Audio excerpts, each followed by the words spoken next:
All right, young true believers, today I want to talk to you about Joel Rudinow's Can White People Sing the Blues? So, Rudinow got the inspiration for this article from a San Francisco jazz critic writing in I believe it was the San Francisco Chronicle in the late 60s, a man named Ralph J. Gleason, who stated, quote, the blues is black man's music, and whites diminish it at best or steal it at worst. In any case, they have no moral right to use it. So, Rudnow wants to challenge that view, but he understands that this is a legitimate concern, especially in this day and age when we're much more aware of and enlightened to the problems of things like cultural appropriation and misattribution of origin with respect to certain art forms, right? People just frankly stealing and plagiarizing people's work. So, uh, the view that Gleason holds and is held by many people with respect to this issue, namely the view that the white people can't play the blues or shouldn't play the blues, is stated here at the top of page 251. White musicians cannot play the blues in an authentic way because they do not have the requisite relation or proximity to the original sources of the blues. Right. So there are two main arguments that go into supporting the negative position. The first one is what's known as the proprietary argument, and that's also stated at the top of 251. The proprietary argument addresses the question of ownership. Who owns the blues? Who has legitimate authority to use the blues as an idiom, as a performance style, to interpret it, to draw from it, and to contribute to it as a fund of artistic and cultural wealth, to profit from it?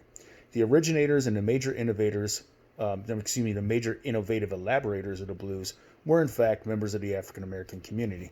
Women and men like Ma Rainey, Bessie Smith, Charlie Patton, Robert Johnson, Muddy Waters, Howlin' Wolf, John Lee Hooker, T-Bone Walker, Professor Longhair, etc. The question arises, to whom does this cultural and artistic heritage belong? Who are Robert Johnson's legitimate cultural and artistic heirs and conservators, right? So the crucial claim, right, is the ownership claim that the blues as genre and style belongs to the African American community. How is this claim warranted? Part of the warrant is the factual claim that the originators and major innovative elaborators of the blues were members of the African American community, right?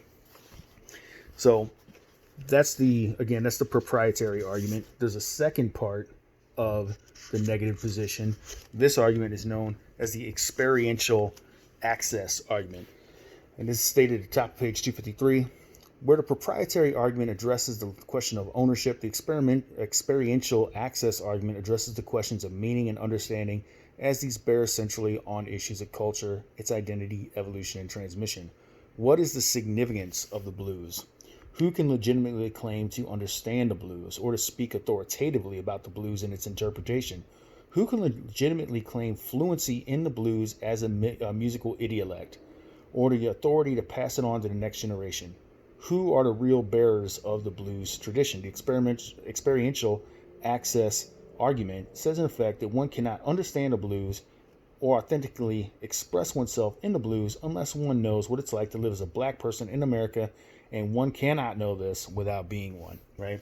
So this obviously brings up a host of considerations. The case of Rachel Dolezal from a few years ago, white woman who claimed that she felt like she was black, right? She lived her life as black.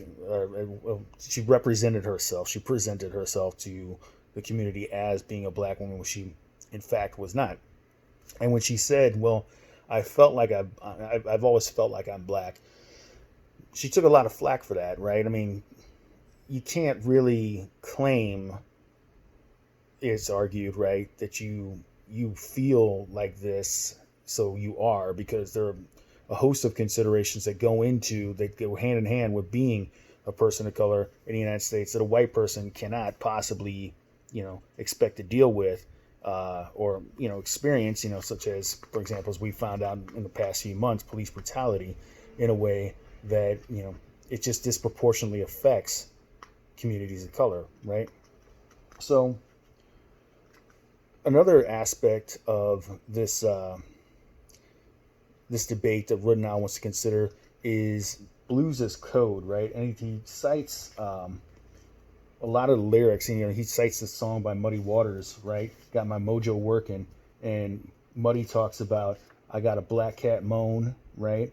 I got a mojo too. I got a John the Conqueror root. I'm gonna mess with you.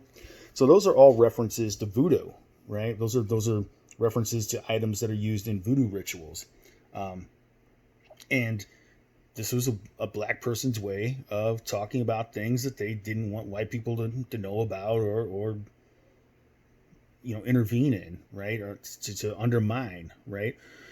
So now we're at the crux of the matter. Well, can a white person sing the blues? Well, Rudinow introduces some really important considerations.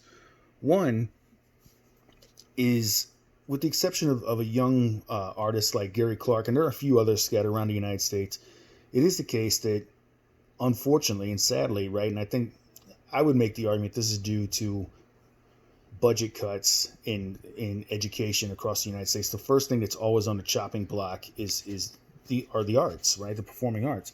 So young people don't learn to play instruments anymore, and as a result, they don't create music anymore. So black people aren't playing the blues like they used to, right? Again, with the exception of Gary Clark and a few others around the nation, you don't see a lot of young black people playing the blues, and that's unfortunate, right? So if white people, and especially white people from the UK, are playing the blues, right? Well, it's either they do it, right? People around the world pick it up and play it, or it goes extinct, and we don't want it to vanish, right? But Rudinow's larger point is, as long as you play it with authenticity, you're not mailing it in, right? It's not just you're playing for pay, right? But you really mean it. Then anyone could presumably pick up the medium and be authentic with it and legitimately represent it and express it.